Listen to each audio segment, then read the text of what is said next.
하나님 말씀 에베소서 1장 5절입니다.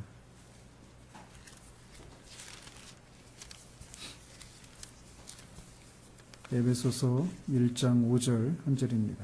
하나님 말씀 받으실 때 자리에서 일어나 주시기 바랍니다. 하나님 말씀 이러합니다. 그 기쁘신 뜻대로 우리를 예정하사 예수 그리스도로 말미암아 자기의 아들들이 되게 하셨으니. 아멘.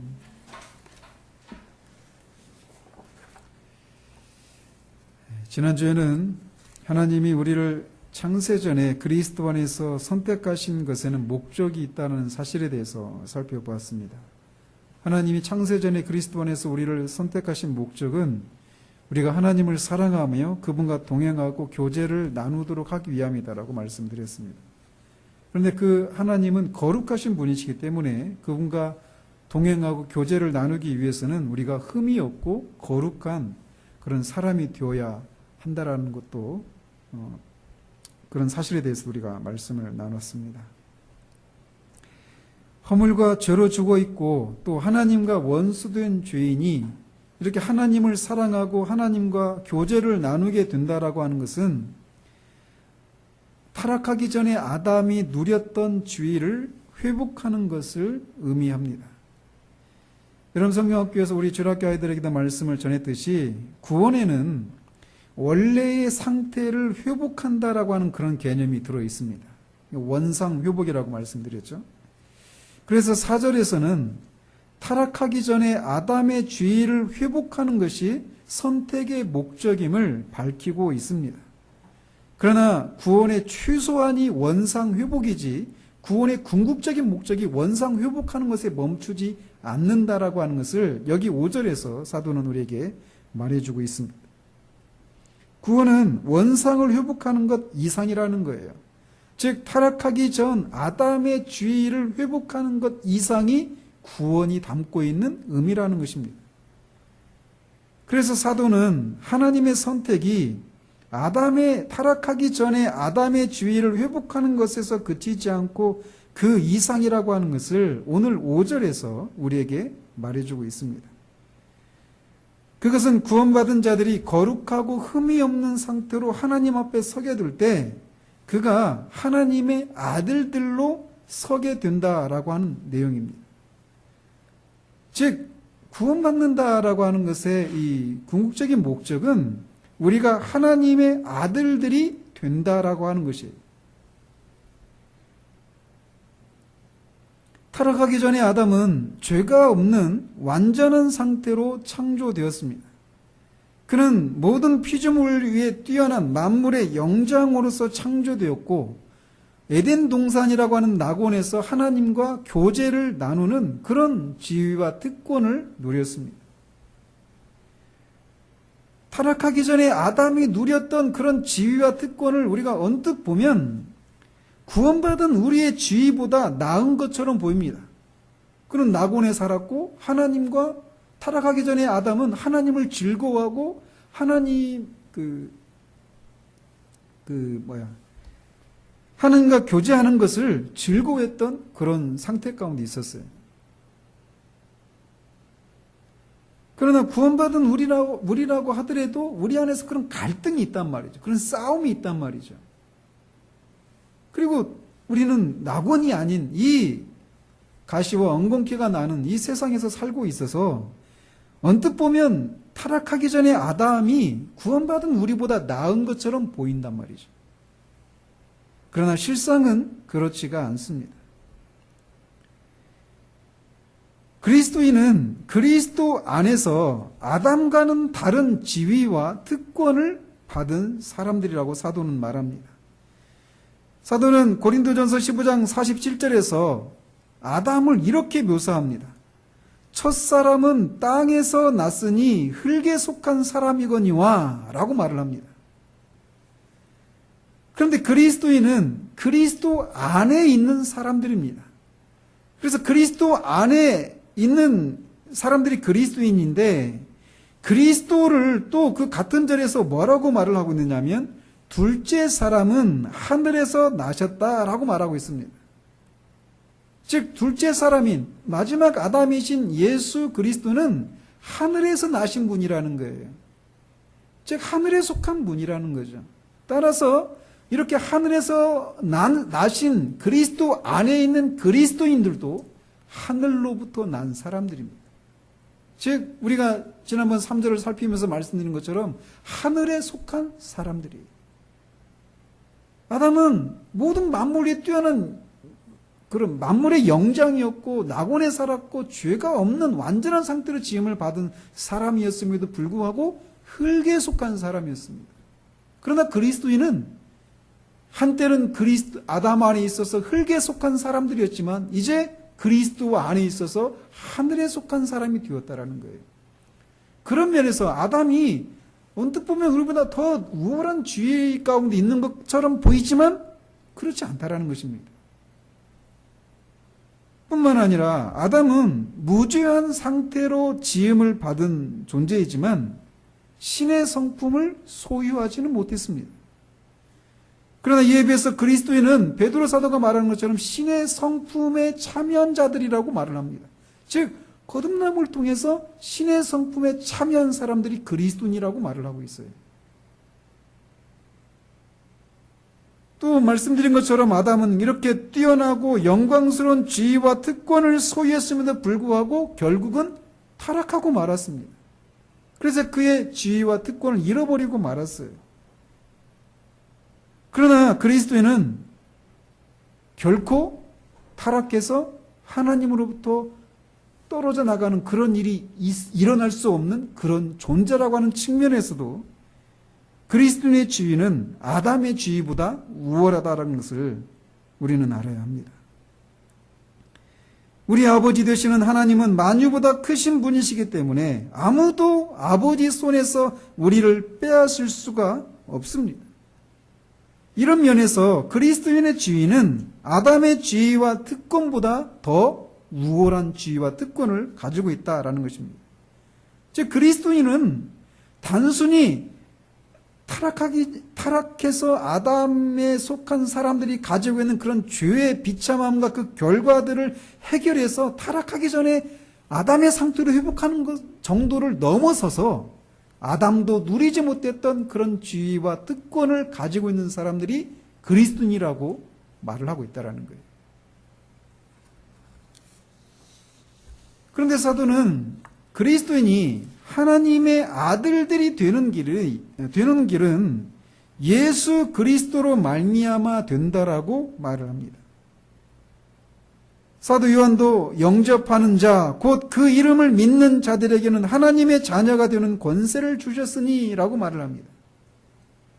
즉 예수 그리스도를 영접함으로 하나님의 자녀가 된다라고 말하고 있어요.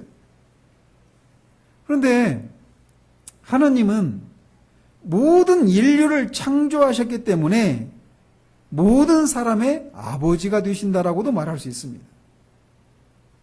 그래서 히브리서나 사도행전에서나 그런 얘기를 하는 거예요. 모든 너희가 하나님의 소생이다 이렇게 얘기를 해요. 아테네에서 있으면서 말이죠. 사도가 모든 영들의 아버지라고 히브리서 기자는 또 말을 하고 있습니다. 따라서 모든 사람들은 그런 의미에서 하나님의 아들들이라고 할 수가 있어요. 그러나 성경은 이런 일반적인 의미에서의 하나님의 아들됨과 구별되는 개념의 아들됨에 대해서 말하고 있다라는 겁니다. 즉 특별한 방식으로 구별되어서 하나님의 아들이 된 사람들이 있다라는 거예요. 그리고 그런 의미의 아들이 될 수 있는 길은 예수 그리스도를 영접하는 것을 통해서 가능하다고 말하고 있습니다. 즉 예수님이 하나님의 아들이심을 믿고 그 하나님의 아들이신 분이 이 땅에 우리와 같은 육신을 입고 오셔서 율법을 지키시고 율법의 요구를 따라서 우리를 대신해서 율법의 형벌을 십자가에서 받고 죽으시고 사흘 만에 죽은 자 가운데서 다시 살아나시고 승천하셔서 하나님 보좌 우편에 앉아 계셔서 우리를 위해서 중보하시고 장차 산자와 죽은 자를 심판하러 오실 분임을 믿는 자들이 하나님의 아들이 된다라고 성경이 말하고 있다는 거예요. 근데 여기서 한 가지 잠시 짚고 넘어가야 할 것은 하나님의 아들들이 된다라고 하는 것과 하나님의 자녀가 된다라고 하는 것이 모두 같은 의미라는 것입니다. 어떤 사람들은 예수 그리스도를 믿고 구원받은 사람들은 모두 하나님의 자녀가 되지만 하나님의 자녀들 중에서 어떤 특별한 은혜와 진리를 깨달은 자들은 하나님의 아들들이 된다라고 주장하는 사람들도 있습니다. 하나님의 자녀라고 하는 것과 하나님의 아들이라고 하는 것을 구별하고 있는 사람들이 있어요. 그러나 성경은 하나님의 아들이 된다라고 하는 것이나 하나님의 자녀가 된다라고 하는 것을 서로 교차적으로 사용하고 있는 것을 우리는 봅니다. 심지어 사도 요한의 경우에는 요한 1서에서 그리스도인을 모두 하나님의 자녀라고 하는 이런 한 가지 호칭으로만 사용하고 있어요. 따라서 그리스도인은 모두 하나님의 아들이면서 동시에 하나님의 자녀입니다. 따라서 몇몇 특별한 사람들만 하나님의 아들들이 되는 것이 아니라 모든 그리스도인이 하나님의 아들들이 되는 것입니다. 사도는 지금 이 편지를 특별한 지위와 특별한 은혜를 받은 사람들에게만 쓰고 있는 것이 아니라 에베소에 있는 모든 성도들에게, 그리스도 안에 있는 모든 신실한 자들에게, 그리스도에 대해서 믿어야 될 것들을 모두 믿고 있는 사람들에게, 그 평범한 그리스도인들에게 이 편지를 쓰고 있다라고 하는 것을 기억할 때 모든 그리스도인은 하나님의 아들들이다라고 하는 것을 우리가 알 수 있습니다. 그러나 모든 그리스도인이 하나님의 아들이다라고 말할 때 하나님의 독생자이신 예수 그리스도께서 하나님의 아들이신 것과 같은 의미의 그런 아들됨은 아니라고 하는 것을 기억해야 합니다. 예수 그리스도께서 하나님의 아들 되신 것은 영원한 출생에 의해서 하나님의 아들이십니다. 그분은 하나님의 본체이시며 하나님과 동등하신 분이십니다. 그러나 그리스도인이 하나님의 아들들이 되는 것은 독생자 예수 그리스도가 영원한 출생에 의해서 하나님의 아들들이 되는 것과 같은 방식이 아니라 그리스도의 사역으로 말미암아 하나님의 아들들로 받아들여진 사람들입니다. 그래서 여기서 말하고 있는 이 아들들이라고 하는 개념은 원어를 살펴보면 양자로 입양되어졌다라고 이렇게 말하고 있는 거예요.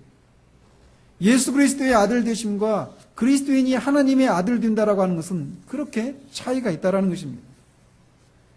그렇기 때문에 부활의 아침에 주님은 마리아에게 말하기를 너는 내 형제들에게 가서 이르되 내가 내 아버지 곧 너희 아버지 내 하나님 곧 너희 하나님께로 올라간다 하라라고 하시면서 제자들과 자신을 구분하고 있어요. 하나님이 자신에게 아버지 되시는 것과 그의 제자들에게 하나님이 아버지 되신 것이 구별된다라고 하는 것을 이렇게 말씀하고 계시다라는 것입니다.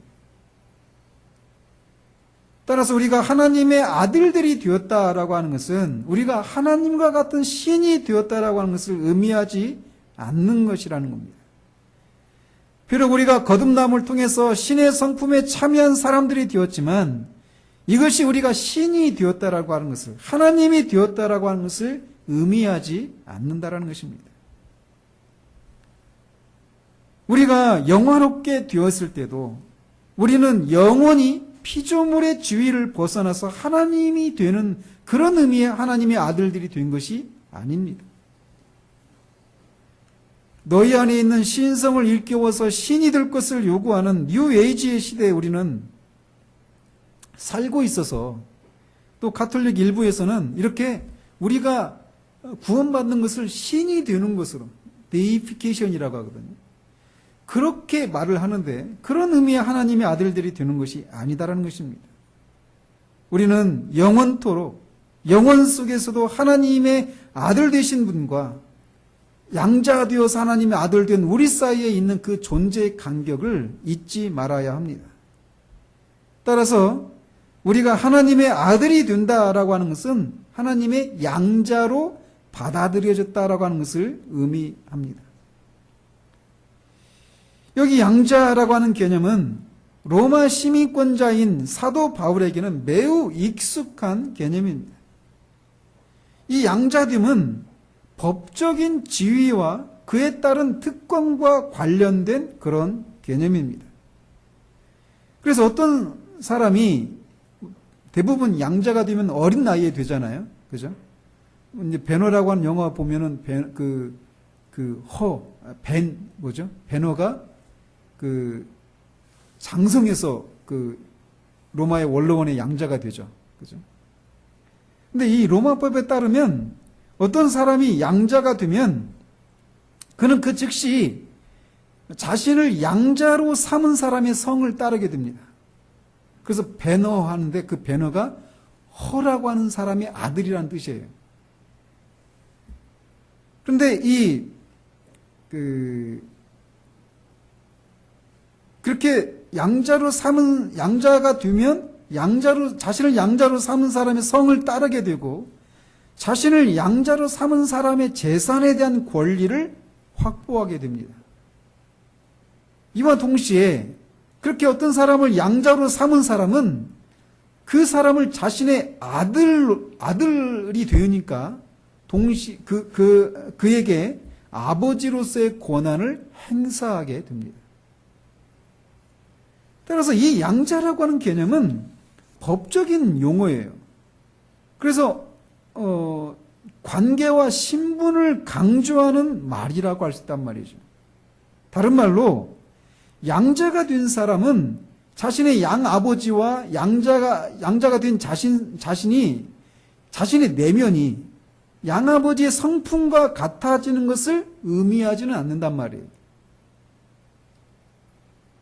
양자가 된다라고 하는 것은 자신을 양자 삼아준 사람의 천성을, 그런 성품을 물려받는 것이 아니라 자신을 양자로 삼아준 사람의 이름을 따르고 그가 가진 지위와 특권과 신분을 소유하게 되는 그런 법적인 개념을 의미한다라는 것입니다.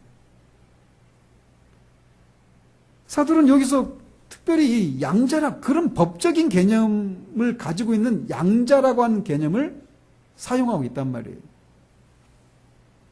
구원받은 사람이 하나님의 성품을 소유하게 되는 것은 그가 양자가 됨으로써 일어나는 일이 아니라 그가 중생하는 것을 통해서 일어나는 일입니다.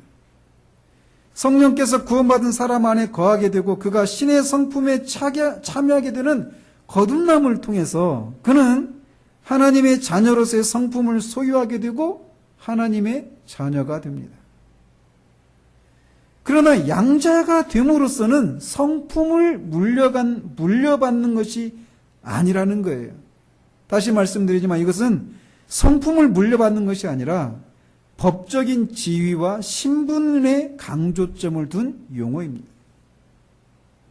그래서 그리스도인이 하나님의 가족이 되어서 하나님의 가족이 누리는 특권을 소유하게 되었다라고 하는 것을 강조하기 위해서 이 용어를 사용하고 있다는 거예요.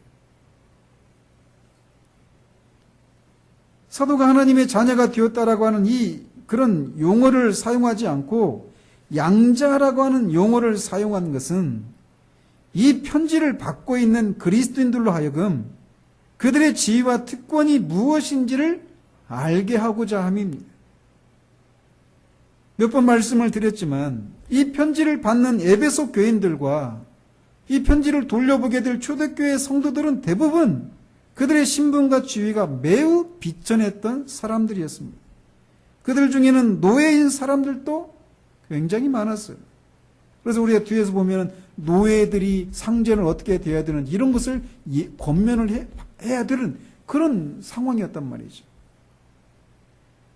아침에도 집사람이 그 뉴스 기사를 얘기하면서 그 이주 노동자들이 이 더운 날 비닐하우스에서만 일하고 거기서 자고 하는 거의 노예처럼 산다 이런 얘기를 하는데, 그리고 우리는 그런 것들을 보면서 막 분노하잖아요. 그러나 당시의 노예는 오늘날 우리가 뭐 이주 노동자들의 어떤 그런 노동을 착취하는 데서 오는 그들이 처한 그런 노예 같은 그런 상황과도 비교할 수 없는 그런 비천한 위치에 있는 사람들이 바로 이 당시의 노예들이었어요. 당시의 노예는 사람이 처할 수 있는 가장 낮은 위치에 있었던 사람들이라고 할 수 있습니다. 초대교회 성도들 중에 많은 사람들이 그렇게 그 사회에서 가장 비천한 신분과 지위에 처해 있었던 사람들이었던 것을 감안할 때 사도는 신분과 특권과 관련된 용어인 이 양자라고 하는 단어를 사용해서 그리스도인들은 하나님으로부터 양자로 받아들여져 하나님의 가족이 되었고 그로 인해서 특권과 지위를 소유한 사람이라는 사실을 그들이 알고 누리기를 위해서 이 용어를 굳이 사용하고 있는 것입니다. 우리가 하나님의 가족으로서의 지위와 특권을 누릴 수 있는 것은 이렇게 양자가 되었기 때문에 가능한 것입니다. 한때는 하나님의 원수였고 성품은 더더욱 하나님과 공유되는 것이 전혀 없던 사람들이 하나님으로부터 양자로 받아들여져서 하나님의 가족의 지위와 특권을 누리게 되었다라고 말하고 있는 거예요. 그리스도인으로서 이 특권을 누릴 수 있는 것이 구속의 최종적이고 궁극적인 목적입니다. 이보다 높은 것은 없어요.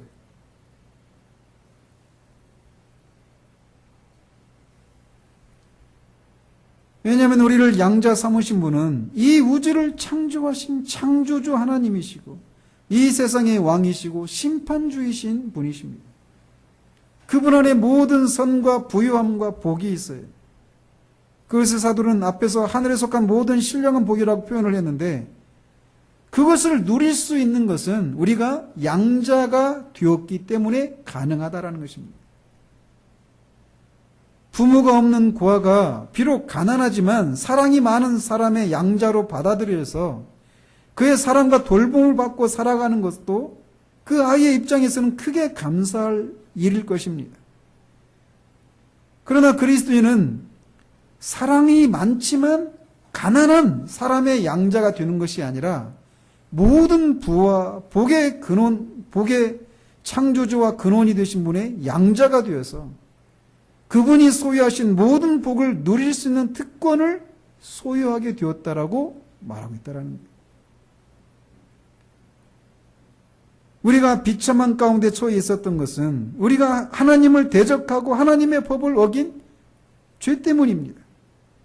그런데 하나님은 그런 우리의 죄를 용서해 주시는 것을 넘어서서 우리를 그분의 양자로 삼아주시고 그분이 소유한 모든 것을 우리가 누릴 수 있는 특권을 허락하셨다라는 거예요.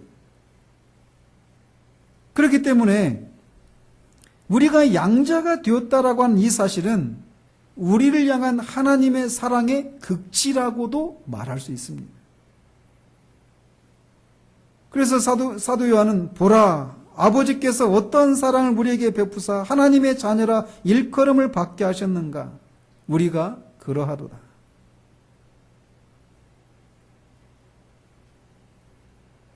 세상의 한 가지 특징은 이생의 자랑을 추구하는 겁니다.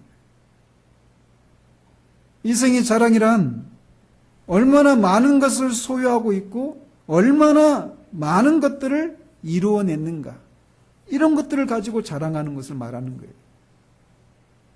그래서 세상은 많은 것을 소유하고 많은 것을 이루어낸 사람들을 존경하고 그가 가진 특권과 명예를 높이고 자신들도 그것을 추구합니다. 이것을 모두가 추구하고 살아가면서 추구한 것만큼 이루지 못할 때는 또는 소유하지 못할 때는 실망하고 그것 때문에 열등감을 가지기도 합니다. 그러나 세상에서 누리는 명예와 특권은 그것이 아무리 높고 큰 것이라고 하더라도 이 세상에서 살 동안만 누릴 수 있는 것에 불과합니다. 그것들은 죽음 너머의 세계로 가져갈 수 없는 이 세상에서 잠시 동안 누리다가 죽음과 함께 사라지고 말 명예와 특권입니다. 따라서 죽음과 함께 사라질 명예와 부를 누리는 자들은 그야말로 그냥 이 땅에서 이미 그들의 상을 다 받았다라고 말할 수 있어요. 그러나 이 세상에서만 잠시 누리게 되는 그런 명예와 특권과는 다른 진정한 명예와 부요와 특권이 있습니다. 그것은 죽음 너머에까지 이어지는 명예와 부요함과 특권입니다. 그것이 바로 하나님의 아들들에게 주어지는 명예와 부요함과 특권입니다. 이것만이 진정한 명예와 부요함과 특권입니다. 왜냐하면 이것을 주신 분이 바로 하나님이시기 때문에 그렇습니다. 그리고 이 명예와 부와 특권은 죽음 너머의 영원한 세계에서도 지속되는 것이기 때문에 진정한 명예와 부요와 특권이라고 할 수 있습니다. 예수님의 비유 속에 등장하는 부자와 나사로를 보십시오. 부자는 부자였습니다. 말 그대로. 이 땅에서 많은 것을 누렸어요. 그리고 그 부유에 따른 어떤 명예도 그에게 주어졌고 그런 특권을 그런 땅에 살면서 누리다가 죽었습니다. 그러나 나사로는 그 부자의 상에서 떨어지는 빵 부스러기조차 마음껏 먹지 못하는 비참한 삶을 살았습니다. 그러나 죽음 이후에 두 사람이 처한 상황을 보십시오. 두 사람은 완전히 정반대의 처지가 되었습니다. 부자는 이 세상에서 모든 것을 가지고 누렸지만 죽음 너머의 세상에서는, 그 영원한 세상에서는 모든 것을 잃어버렸습니다. 그러나 나사로는 모든 것을 가졌습니다. 세상은 나사로가 주신 나사로가 누린 또 그리스도인들이 누리게 될 이 진정한 명예와 부요와 특권에 대해서는 관심이 없습니다. 그들의 관심은 여기 이 땅에만 관심이 있습니다. 그들에게 저 세상의 일들은 비웃음과 조롱거리에 불과합니다. 그들에게는 지금 당장 그들의 손에 쥐어지는 현실만 그들의 마음을 사로잡을 뿐입니다. 그들은 하늘에 있는 것들에 대해서는 관심이 없습니다. 이것에 대해서 그들은 이해하지를 못합니다. 이것은 마치 하나님의 아들이 이 세상에 계실 때 세상이 그를 알아보지 못했던 것과 마찬가지입니다. 세상의 눈에 예수님은 배우지도 못하고 갈릴리 촌동네에 살았던 가난한 목수에 불과했습니다. 그들의 눈에는 하나님의 아들의 영광이 보이지 않고 가려져 있었습니다. 그러나 제자들은 그것을 보았습니다. 사도 요한은 우리가 그의 영광을 보니 아버지의 독생자의 영광이요 은혜와 진리가 충만하더라 라고 말을 합니다. 세상의 눈에는 그는 연한 순 같고 마른 땅에서 나온 뿌리 같아서 고운 모양도 없고 풍채도 없어서 흠모할 만한 것이 없었습니다. 그래서 세상은 그를 멸시했습니다. 핍박했습니다. 그러나 제자들은 그렇게 연한 순 같고 마른 땅에서 나온 뿌리 같은, 그래서 흠모할 만한 것이 없는, 풍채도 없는 그런 예수 안에서 하나님의 아들의 영광을 보았습니다. 그들 중에 베드로, 요한, 야고보 같은 경우에는 변화산상에서 그 영광을 직접 목격하기도 했습니다. 하나님으로부터 양자로 받아들여진 그리스도인들이 누리게 될 영광도 그와 같은 영광입니다. 하나님의 아들들이 된, 그 하나님의 양자가 된 사람들이 누릴 영광과 부요와 명예는 세상이 알아보지 못하는 것들입니다. 세상이 보는 것은 보여지는 것이 전부입니다.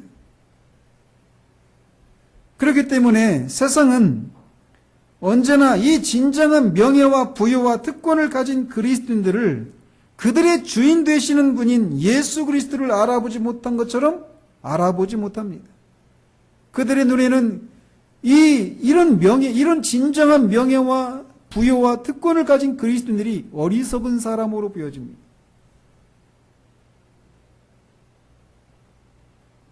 따라서 우리가 이 땅을 살아가면서 우리의 주인 되는 예수 그리스도가 받으신 것 이상을 기대해서는 안 됩니다.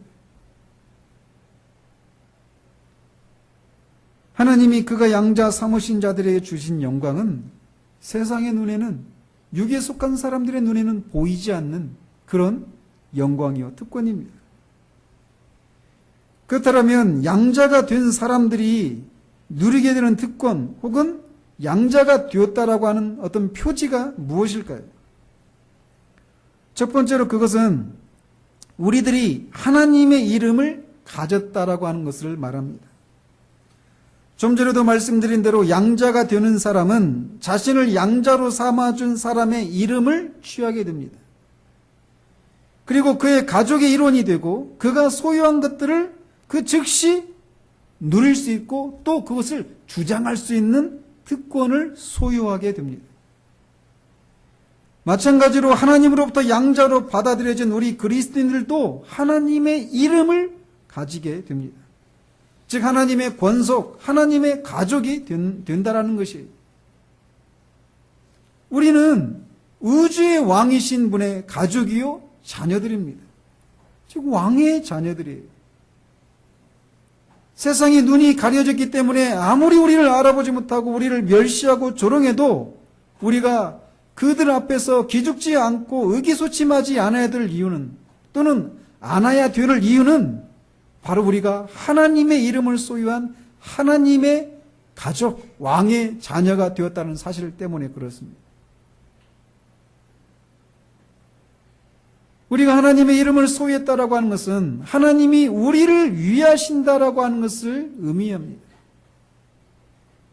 하나님은 자신의 이름이 더럽혀지는 것을 못 견뎌 하시는 분이십니다. 하나님의 이름이라고 하는 것은 그분의 존재와 성품을 의미하는 거예요. 즉 그분의 이름이 멸시를 받는 것은 그분 자신이 멸시를 받는 것입니다. 그렇기 때문에 그분은 자신의 이름이 받아야 될 합당한 존귀와 영광을 위해서 질투하시기까지 열심을 내시는 분이십니다. 그런데 바로 그런 분의 이름이 우리에게 주어졌다는 거예요. 이 사실은 우리가 처한 상황은 하나님의 이름이 어떠함을 말해주는 것을 의미합니다. 즉 우리가 어떤 사람의 양자가 되었는데 우리를 양자 삼으신 그 아버지가 힘도 없고 가난하고 그렇게 되면, 또는 아주 못되고 이런 사람이라면 우리가 그 사람의 양자된 것은 우리에게 수치가 될 거예요. 우리가 겪고 있는 그 모든 일들은 우리의 양 아버지의 일이 된다라는 것이. 그래서 하나님은 우리에게 주신 하나님의 이름을 위해서 열심을 내시는 분이십니다. 그렇기 때문에 하나님은 우리를 위하십니다. 그분의 이름을 위해서, 즉 자신의 영광을 위해서 우리를 위하십니다. 하나님이 우리를 위하신다라고 하는 것만큼 우리에게 위로와 용기를 불러일으키는 것이 어디 있겠습니까? 우리가 하나님의 아들들이 되었다라고 하는 것은, 하나님의 양자가 되었다라고 하는 것은 하나님이 우리를 위하신다라고 하는 것을 의미한단 말이에요.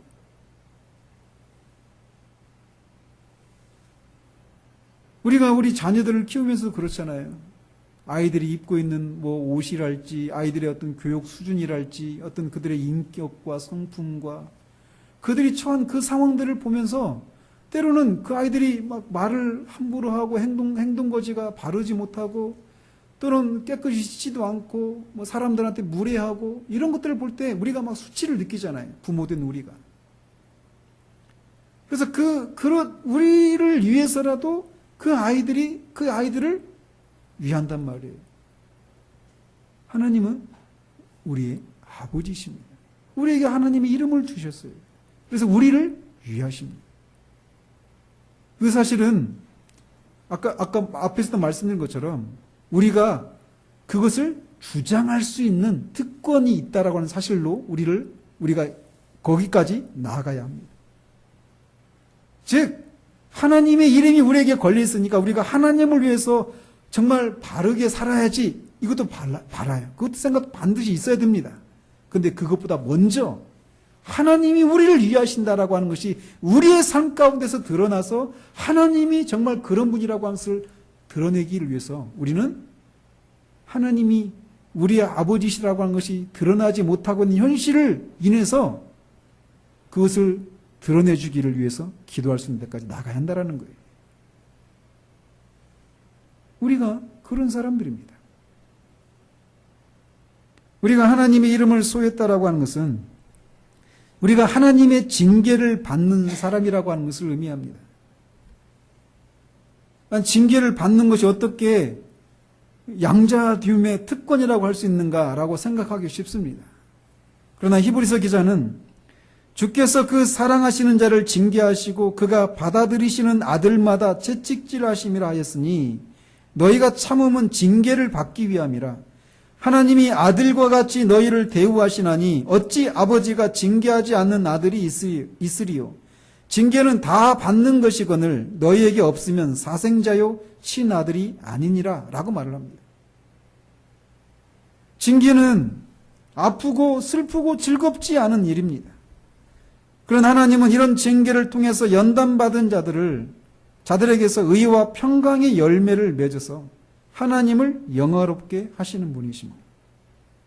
그래서 하나님은 자신의 이름을 위해서 우리를 징계하십니다. 그렇기 때문에 우리가 하나님의 마음을 아프게 해드려서 하나님으로부터 꾸지람을 받아야 하는 상황인데도 징계가 없다면 이렇게 해도 되는가 보다 하고 계속해서 하나님의 마음을 아프게 해드리는 그런 자리에 있어야 되는 것이 아니라 내가 하나님의 아들이라면 하나님의 사랑을 받는 자들이라면 징계가 있다라고 했는데 내가 왜 이렇게 살고 있는데 징계가 없을까?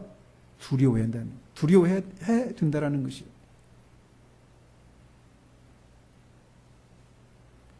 이렇게 우리가 하나님의 아들이 되었다라고 하는 것은 하나님의 이름이 우리에게 주어졌다라고 하는 것이고 이렇게 징계를 받는다라고 하는 것, 하나님이 우리를 위하신다라고 하는 이런 내용들이 포함되어 있습니다. 또 우리가 하나님의 양자가 되었다라고 하는 것은 하나님의 아들 자신의 영을 받았다라고 하는 것을 의미합니다. 사도 바울은 너희가 아들이므로 하나님이 그 아들의 영을 우리 마음 가운데 보내사 아빠 아버지라 부르게 하셨다라고 말합니다. 그리스도는 아들의 영, 즉 성령을 받은 존재들이에요. 하나님의 아들이신 분이 이 땅에서 우리를 구원하시기 위해 필요한 모든 일을 할 수 있었던 것은 그분이 이 성령을 한량없이 받았기 때문이었습니다. 그런데 바로 그 성령을 하나님의 양자가 된 사람 그리스도인들에게 주셨다라는 거예요. 이 사실은 우리가 그리스도가 사셨던 삶을 살 수 있다라고 하는 것을 의미합니다. 비록 우리의 삶의 여정을 돌아보면 실패의 경험들이 더 많아 보이지만 우리에게 열려져 있는 가능성은 우리가 그리스도가 사셨던 삶을 살 수 있다라고 하는 바로 이것입니다. 주님은 이 땅에 계시는 동안 그분을 대적하는 사람들에 둘러싸여 있었습니다. 그래서 주님은 사람들의 오해와 미움과 핍박을 받으셨어요. 그리고 많은 시험을 받으셨습니다. 그러나 그런 속에서 주님은 단 한 번도 죄를 짓지 않으시고 그 모든 시험을 이기시고 승리하셨습니다. 그리고 그런 승리를 할 수 있었던 것은 그분 안에 계신 성령으로 말미암아서였습니다. 그런데 바로 그 성령이 우리 안에 계시다라는 거예요. 또한 우리가 하나님의 양자가 되었다라고 하는 이 사실은 우리가 그리스도와 함께한 후사, 즉 상속자가 되었다라고 하는 것을 의미합니다. 그러므로 네가 이후로는 종이 아니요 아들이니 아들이면 하나님으로 말미암아 유업을 받을 자니라. 자녀이면 또한 상속자 곧 하나님의 상속자요 그리스도와 함께한 상속자다라고 말을 합니다. 우리는 가난한 집의 양자로 받아들여진 사람들이 아니에요. 우리는 하나님의 상속자입니다. 그렇다면 우리는 무엇을 상속할 사람들일까요? 그것은 바로 하나님의 나라입니다. 천국이에요. 이것보다 큰 것이 있을까요? 건강과 부와 장수와 이 세상에서의 형통함이라고 하는 것과 천국을 비교할 수 있을까요? 그래서 주님이 비유해서 말씀하시잖아요. 천국은 이와 같으니 밭에 나간 농부가 밭에서 보화를 발견하고 자신의 집에 들어와서 모든 소유를 팔아서 그 밭을 사는 것과 같다라. 자신이 소유한 모든 것을 팔아서 사더라도 아깝지 않은 그 천국, 그것을 소유하게 된다라고 말하고 있습니다. 우리가 이 땅에서의 우리의 삶에 만족하지 못하고 그리스도의 영광을 누리지 못하고 불행한 모습으로 살아가는 것은 바로 우리가 하나님 나라를 상속할 사람이라고 하는 이 사실을 자주 잊고 그 사실이 우리에게 실제로 다가오지 않기 때문이 아니고 무엇이겠습니까? 또한 우리가 하나님의 양자가 되었다라고 하는 것은 우리가 완전한 구속에 대한 소망을 가졌다라고 하는 것을 의미합니다. 사도 바울은 로마서 8장 23절에서 그뿐 아니라 또한 우리 곧 성령의 처음 익은 열매를 받은 우리까지도 속으로 단식하여 양자될 것 곧 우리 몸의 속량을 기다린다라고 말을 합니다. 즉 우리의 이 썩어질 몸이 구속을 받게 된다라고 말을 하고 있어요. 우리는 성령의 처음 익은 열매를 받은 사람들입니다. 이것은 우리가 하나님으로부터 양자로 받아들여졌기 때문입니다. 그리고 이 성령의 처음 익은 열매를 받은 우리의 이 연약하고 죄를 짓는 이 몸도 구속을 받아 영광스럽게 될 것을 확신할 수 있습니다. 우리는 예수 그리스도를 믿는 순간 우리 영혼은 구원을 받습니다. 그러나 우리 몸은 아직 구속받지 못했어요. 그러나 우리가 하나님의 자녀가 되었기 때문에 장차 우리의 몸도 우리의 영혼처럼 구속을 받을 것입니다. 그것이 완전한 구원이에요. 먼저는 영혼의 구원, 나중에 몸의 구원입니다. 우리가 지금 입고 있는 이 몸은 죄의 몸이라고 불립니다.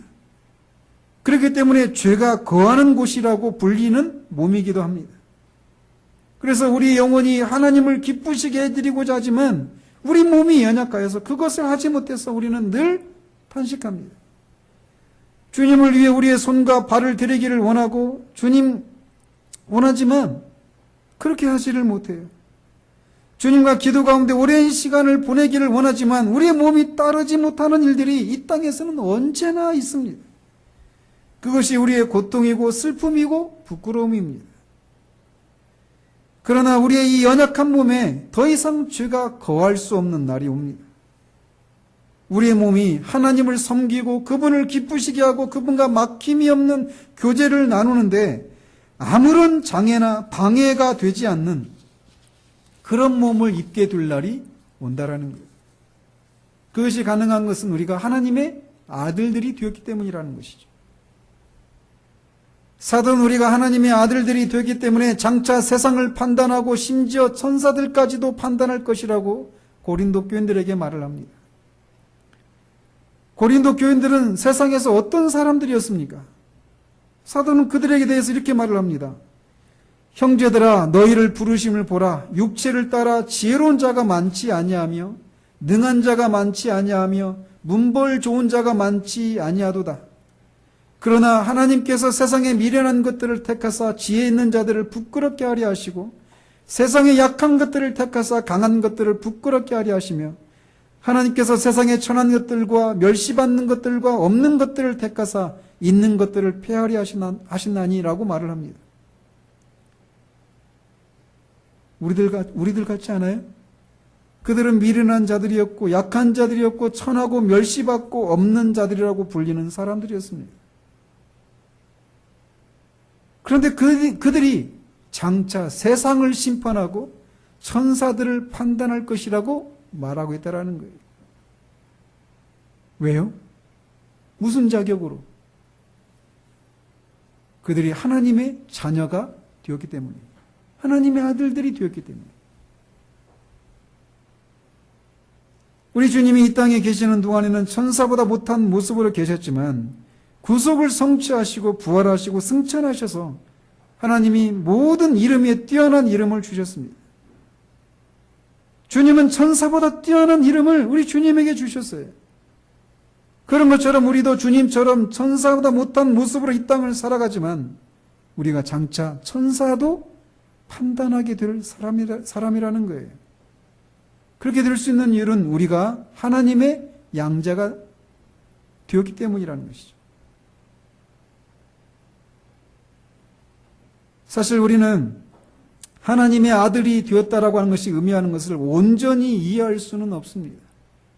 영혼을 살아가면서 그 특권과 그 영광을 우리는 계속해서 누리고 아침마다 새롭고 아침마다 새로운 것을 늘 경험하게 될 것입니다.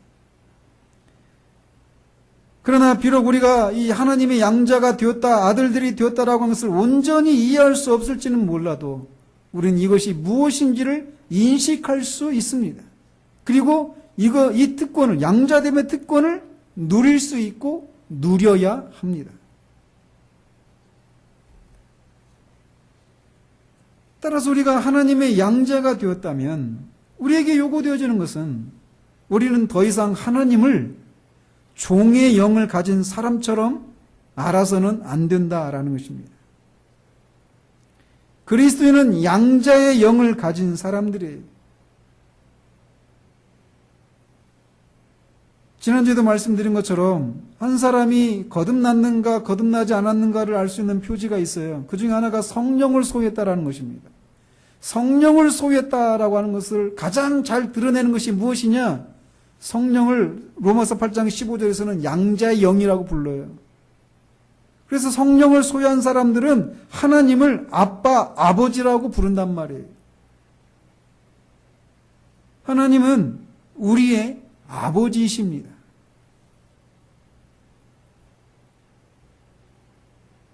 하나님을 아버지로 알아야지. 그래서 우리가 하나님 앞에 우리가 하나님의 아들이 되었다라고 하는 그런 인식을 가져야지. 종처럼 하나님을 대해서는 안 된다라는 거예요. 무엇인가를 하면 상을 주고 무엇인가를 하지 않으면 벌을 받을 것을 두려워해서 마지못해서 억지로 주인을 섬기는 종과 같이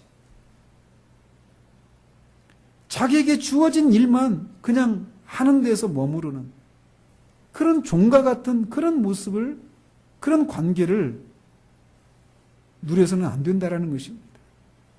우리는 하나님의 아들들입니다. 하나님의 자녀들이에요. 하나님은 우리의 아버지이십니다. 하나님이 아버지시다라고 하는 사실은 하나님을 친밀한 사랑의 관계로 알아야 한다라고 하는 것을 의미합니다.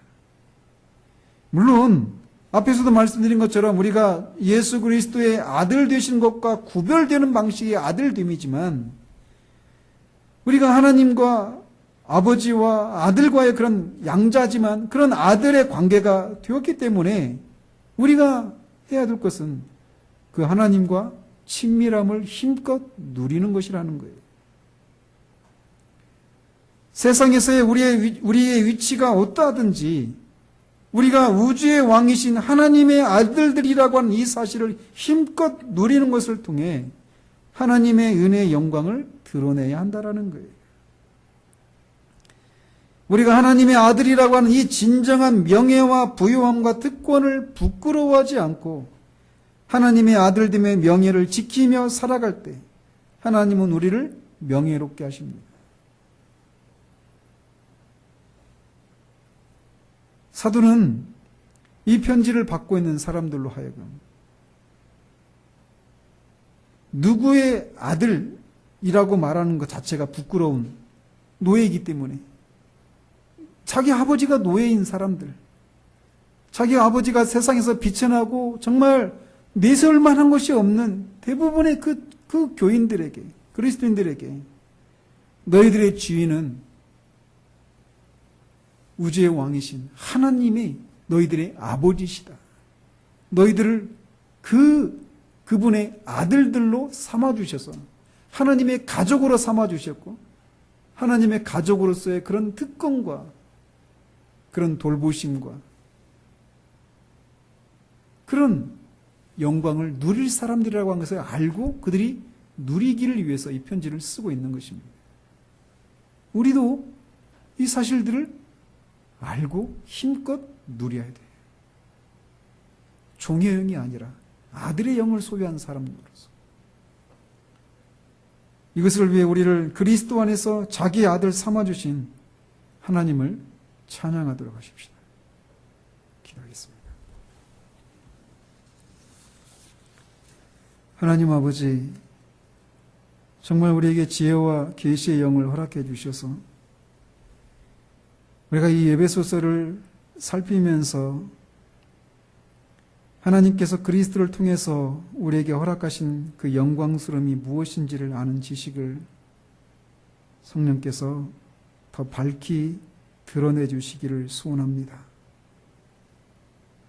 하나님 앞에 산다라고 하는 것을 다분히 어떤 의무를 감당하는 것쯤으로만 생각하는, 아니 심지어 그런 것조차 생각하지 않은 채